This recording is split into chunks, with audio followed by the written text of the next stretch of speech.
Doctor Vijay Singh नंबरदार जो यहाँ मानेसर से जनप्रतिनिधि जन पंचायत में उम्मीदवार है, उसका चुनाव दिन प्रतिदिन रात बढ़ता गया और आज अंतिम दिन में ऐसा महसूस हो रहा है कि जनता का आशीर्वाद पूरी तरह से मिल गया है और आने वाले 2 मार्च को वो आशीर्वाद वोट में परिवर्तित हो जाएगा।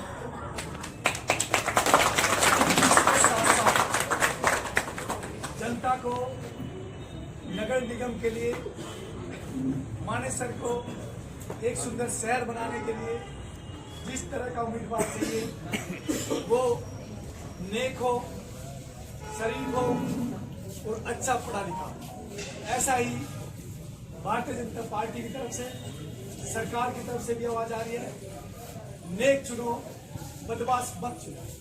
और मंच से लगातार उनके बड़े बड़े नेता बोल रहे हैं कि शिक्षित उम्मीदवार हो और नेक हो, तब ये मानेसर नगर निगम विकास करेगा और एक अच्छा शहर बनेगा।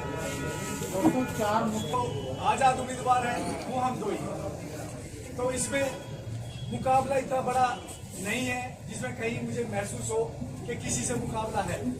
ठीक है, पार्टी जैसे प्रचार कर रही थी वो पार्टी की अपनी नीति थी। कई बार टिकट डिक्लेयर होते हैं वो या तो जल्दबाजी में हो जाते हैं या उस तरीके से होते हैं कि पार्टी टिकट डिक्लेयर करने के बाद महसूस होता है। तो मैं यही बता रहा कि टिकट डिक्लेयर होगी भारतीय जनता पार्टी की, लेकिन उनको ये महसूस हो रहा है कि जिस उम्मीदवार को टिकट मिलनी चाहिए थी उस उम्मीदवार को टिकट नहीं मिली। इसीलिए मैं फिर कह रहा हूँ कि पार्टी नेक का और अच्छे उम्मीदवार का नारा लगाए हुए है। ये अच्छा शरीफ उम्मीदवार और पढ़ाने का उम्मीदवार वो यानी डॉक्टर विजय सिंह उनके बीच में।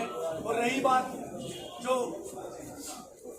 आजाद उम्मीदवार है तो वो यानी वो आप देख सकते हैं सारा छवि का खेल है। हमारी छवि 25 वर्षों से हम शिक्षा के क्षेत्र में हैं, देश विदेश में हम शिक्षा का प्रचार प्रसार करते रहे हैं और हमने मानेसर नगर निगम की जनता को या फिर हरियाणा की जनता को या हिंदुस्तान की जनता को या हिंदुस्तान से बाहर, चाहे यूरोप में हो, चाहे अफ्रीका में या किसी देश में हो, जनता को यह महसूस कराया कि शिक्षा ही एक ऐसा यंत्र है जिसके द्वारा विकास संभव है। तो हम अब तक शिक्षा का प्रसार कर और 36 बिरादरी 12 गांवों की 36 बिरादरी आज जैसे मैं देख रहा हूँ मोईजान मौजूद है, 45 की सरदारी भी मौजूद है और 45 से बाहर भी सरदारी मौजूद है। तो कभी भी मैंने कभी ये महसूस नहीं किया कि कौन सी बिरादरी है, कौन सी जाति विशेष है।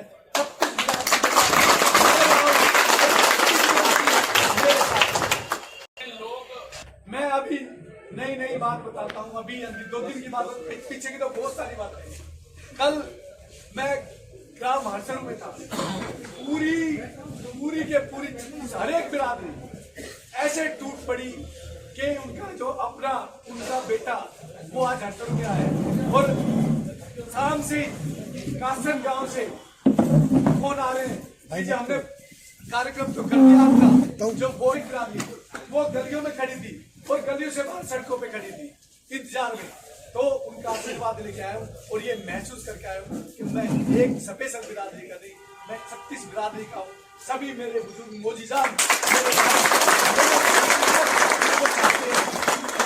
ऐसा नहीं हूँ, ऐसा ये समझो समाज का विकास करने वाला जो शिक्षक रहा है वो समाज के बीच में आए, इस नगर निगम मानेसर में आए और इसका विकास करे, एक अच्छे शहर का स्वरूप। विजय जी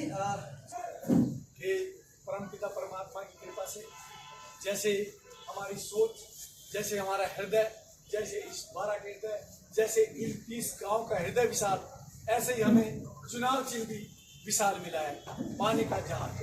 और ऐसा जहाज जो जिसमें सब 30 गांव के सभी जन जिसमें बैठे और फिर विकास की तरफ बढ़े।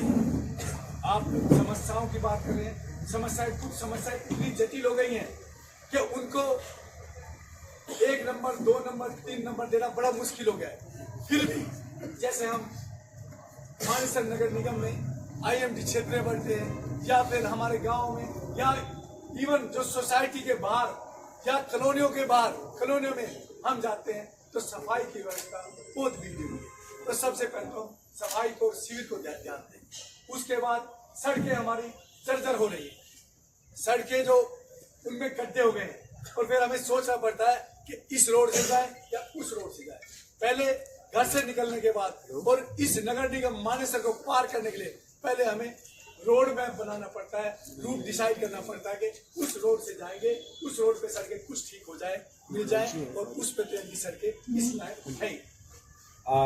ऐसी टिप्पणी कर रहे हैं उनको आप द्वारा प्रेरित करेंगे? देखिए, मैं शिक्षक रहा हूँ, मैं राजनीतिक नहीं हूँ, तो कोई राजनीतिक टिप्पणी अगर कोई करते हैं राजनीतिक तो वो उनकी टिप्पणी है। मेरी कोई टिप्पणी ऐसी हो तो मेरे से आप बात करें, मैं अपनी टिप्पणी के बारे में मैं बोल सकता। किसी भी राजनीतिक, मैं राजनेता नहीं हूँ, मैं चिल्ला कर 4 वर्षों से कह रहा हूँ, मैं शिक्षक रहा हूँ, मैं विद्यालयों में, महाविद्यालयों में, मैं यूनिवर्सिटी में, मैं शिक्षा के ऊपर, शिक्षा से विकास कैसे हो उस पर बोलता हूँ। तो आप अगर मेरे बारे में पूछ रहे हैं तो मैं अपनी टिप्पणी बताऊंगा, जो राजनीतिक गण है वो अपनी टिप्पणी दे रहे हैं। इसी से जुड़ा हुआ क्या जनता पे किस प्रकार की दबाव बनाना राजनीतिक ठीक है? अब ये आप बता सकते हैं? वो दबाव वहां से बना, लेकिन जनता देख रही है, वो जनता देख रही है कि वो इस तरह के दबाव को जनता मान ही नहीं रही। जनता उमड़ के आ रही है।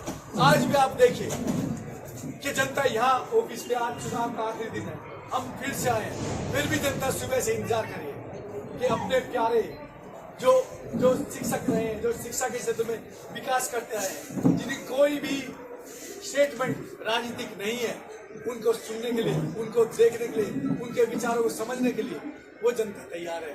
तो हम अपनी स्टेटमेंट, अपने विचार बिना राजनीति के विकास को ध्यान में रखते हुए देने के लिए तैयार है।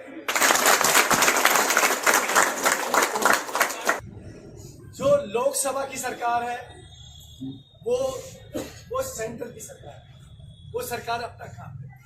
जो विधानसभा की सरकार है वो स्टेट की सरकार, उनका समन्वय बना है, अच्छी बात। लेकिन जो तीसरी सरकार है ये लोकल सरकार है। ये ऐसे व्यक्ति के लिए चुनाव हो रहा है जो व्यक्ति जनता के समझ में आता है कि वो व्यक्ति इस क्षेत्र का विकास कर सकता है। और रही समन्वय की बात, तो शिक्षा वो समन्वय के काम है। जो हम अब तक इस उम्र तक हम शिक्षा ग्रहण करते रहे, हम शिक्षा देते रहे, तो उस शिक्षा का योगदान सरकार के साथ समन्वय बनाने के काम आए।